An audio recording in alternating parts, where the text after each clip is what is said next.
Type 1 type 2 சுகருக்கு நீங்க கண்டுபிடிச்சிருக்கிற அந்த T1 T2 மருந்து வந்து மிக அற்புதமா வேலை செய்யுதுன்னு சொன்னீங்க. இதுல என்னென்ன மூலிகைகள் போட்டிருக்கீங்க, இது எப்படி செய்றீங்க, இது டைப் 1 இருக்கிறவங்க எப்படி எடுக்கணும், எத்தனை வேலை எடுக்கணும், டைப் 2 இருக்கிறவங்க எப்படி எடுக்கணும், எத்தனை வேலை எடுக்கணும்? டைப் 1 டைப் 2 ரெண்டு பேருமே பார்த்தீங்கன்னா ஒரே அளவு தான். வெந்நீர்ல உணவுக்கு முன்னாடி வெந்நீர்ல எடுத்துட்டு வந்தா போதும். 1 கிராம் அளவு, அதாவது 1/4 டீஸ்பூன் அளவு. என்ன ஒண்ணு அப்படின்னா, டைப் 1 இருக்கிறவங்க கொஞ்சம் நாட்கள் ஆகும், மாதங்கள் ஆகும். 6 மாசத்துலேருந்து 1 வருஷம் கூட ஆகும். டைப் 2 வந்து பாத்தீங்கன்னா அதிகபட்சம் ஒரு 3 மாசத்துலேருந்து 6 மாசத்துக்குள்ள நார்மல் ஆயிடும். ஆனா இது கூட 3 மாசத்துலேருந்து 6 மாசத்துல நார்மல் ஆயிடும்.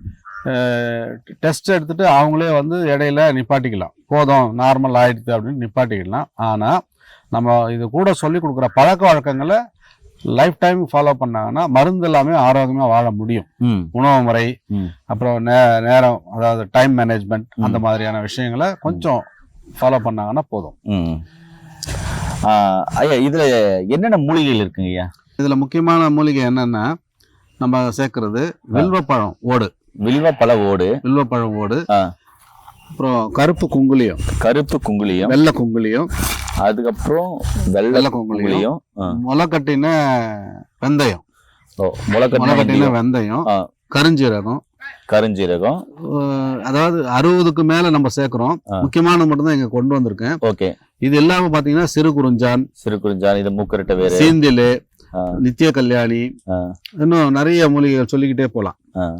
அது இல்லாம பற்ப செந்தூரங்களும் நம்ம இதுல ஆட் பண்ணி கொடுக்குறோம். அது இல்லாம பற்பம் செந்தூரங்கள். ஓகேங்கய்யா. இப்போ இங்க கொண்டு வந்திருக்க பிரதர், நிறைய மூலிகைகள் பார்த்தீங்கன்னா இங்க ஒரு சில மூலிகைகள் வச்சிருக்காங்க.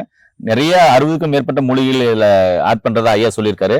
அதனால செய்யப்படதான் இந்த T1 T2 அப்படின்ற சுகருக்கான மருந்து. மிக அற்புதமா வேலை செய்யும். இன்சுலின் போடுறவங்க தாராளமா எடுத்துக்கலாம், டேப்லெட் சாப்பிட்றவங்க எடுத்துக்கலாம், இல்ல சித்த ஆயுர்வேத யுனானில ஹோமியோபதியில மருந்து சாப்பிட்றவங்க எடுத்துக்கலாம். நான் என்ன சொல்றேன்னா, நீங்க எடுக்கிற மருந்து மாத்திரைகளோட இன்சுலினோட சேர்த்து உங்களுடைய மருத்துவ ஆலோசனை நீங்க எடுக்கிற மருந்துகளை எடுத்துக்கிட்டு இந்த மருந்து எடுத்துக்கலாம். இது முழுக்க சைட் எஃபெக்ட் இல்லாததுனால தாராளமா எடுத்துக்கலாம்.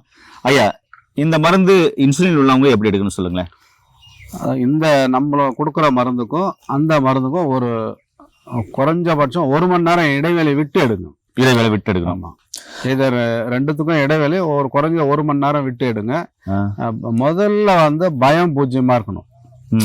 பயம் இருக்கக்கூடாது. ஆமா, இதை சாப்பிட்டா அதுவும் சாப்பிட்டுக்கிட்டு இதையும் சாப்பிட்டுக்கிட்டு எதனா ஆகுமா, அந்த மாதிரி எல்லாம் வந்து பயப்பட வேண்டிய அவசியமே இல்லை. ஏன்னா நம்ம சமையல் கட்டுல என்ன செய்யறோமோ, இயற்கையில மண்ணில் விளைஞ்சதுதான் செய்யறோம். 3 வேலையை செஞ்சு சாப்பிட்றோம். அது மாதிரிதான் இதுவும் மண்ணில் விளைஞ்சதுதான்.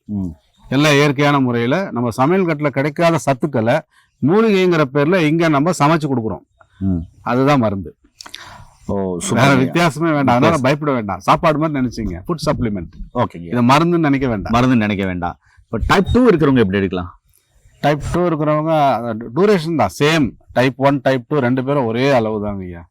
ரெண்டு பேருமே உணவு கட்டுப்பாடு, அப்புறம் டைம் மேனேஜ்மெண்ட் இதெல்லாம் வச்சுக்கிட்டு பண்ணாங்கன்னா டைப் 1 கூட எவ்வளவு சீக்கிரம் முடியுமோ வெளியே வந்துடலாம். மீண்டு நம்ம சொல்ற அந்த பழக்க வழக்கங்களையும் கூட சேர்த்து ஃபாலோ பண்ணணும் லைஃப் டைமுக்கு.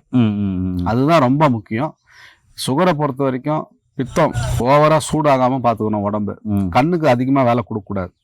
ஐடி ஃபீல்ட்ல ஒர்க் பண்றவங்களுக்கு, டிரைவிங் பண்றவங்களுக்கு பாத்தீங்கன்னா கண்ணுக்கும் வேலை, மூளைக்கும் வேலை. முன்னாடி யார் எப்படி ஓட்டுறாங்க வண்டி, பின்னாடி யார் எப்படி ஓட்டிட்டு வர்றாங்க, அதையும் யோசிச்சுட்டு இருக்கணும். கண்ணுக்கும் வேலை கொடுக்கணும். வாட்ச் ரிப்பேர் பண்ணுறவங்க, டிவி சர்வீஸ் பண்ணுறவங்க, இவங்களுக்கெல்லாம் பார்த்தீங்கன்னா அதிகமாக எனர்ஜி லாஸ் ஆகும் கண்ணில். அதனாலேயும் மூளைச்சூடு அதிகமாகிட்டு வாத நோய், வாதங்கிறது தான் சர்க்கரை, வேற ஒன்றும் இல்லை. அப்போது உடம்பு உஷ்ணம் குறைச்சாலே சர்க்கரை குறைய ஆரம்பிச்சிடும். முக்கியமாக மனக்கிலேசம் இல்லாமல் பார்த்துக்குங்க. மன வருத்தம் மனக்கிலேசம் சொல்லுவோம். டென்ஷன், அது ஃபேமிலி இஷ்யூவாக இருக்கலாம், இல்லைன்னா வேலை மேலே எதனா இதாக இருக்கலாம். அதெல்லாம் கொஞ்சம் ஃபேஸ் பண்ண கற்றுக்குங்க. எஸ்கேப் ஆகணும்னு நினைக்காதீங்க. ஃபேஸ் பண்ணுறதுக்கு வழி 1000 இருக்கும். அது கண்டுபிடிச்சாலே உங்களுக்கு சர்க்கரையும் கூட குறையும். வெறும் மருந்து மட்டுமே உதவாது. மனசையும் நீங்கள் நல்லா ஹாப்பியாக வச்சுக்கோங்க, நல்லா குயிக்காக குறையும்.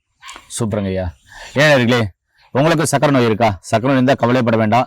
டைப் 1 டைப் 2 இருக்கா? நீங்க எடுக்கிற மருந்து மாத்திரைகளோட நீங்க எடுக்கிற மருத்துவரின் ஆலோசனைப்படி அந்த மருந்து மாத்திரைகளை தொடர்ந்து எடுங்க.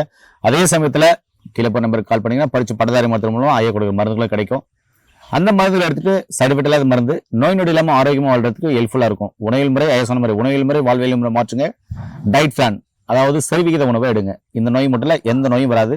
சக்கரை நோய்ன்றது ஒரு நோய் இல்லை, அது ஒரு குறைபாடு மட்டும்தான்.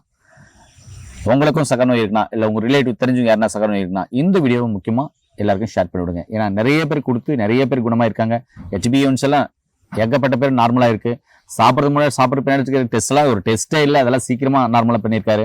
இப்படிப்பட்ட அருமையான மருந்துகள் எடுத்து சைடு எஃபெக்ட் இல்லாமல் நோய் நொடியில் ஆரோக்கியமாக வாழ வாழ்த்துக்கள். மீண்டும் இன்னொரு அருமையான பதவியில் உங்களை அன்பு சந்திக்கும் வரை உங்களுக்கு விடைபெறுவது உங்கள் குடும்பத்தில் ஒருவனாக உங்கள் அன்பு சொன்னார்கள். நன்றி, வணக்கம். வணக்கம் ஐயா. வணக்கம் ஐயா.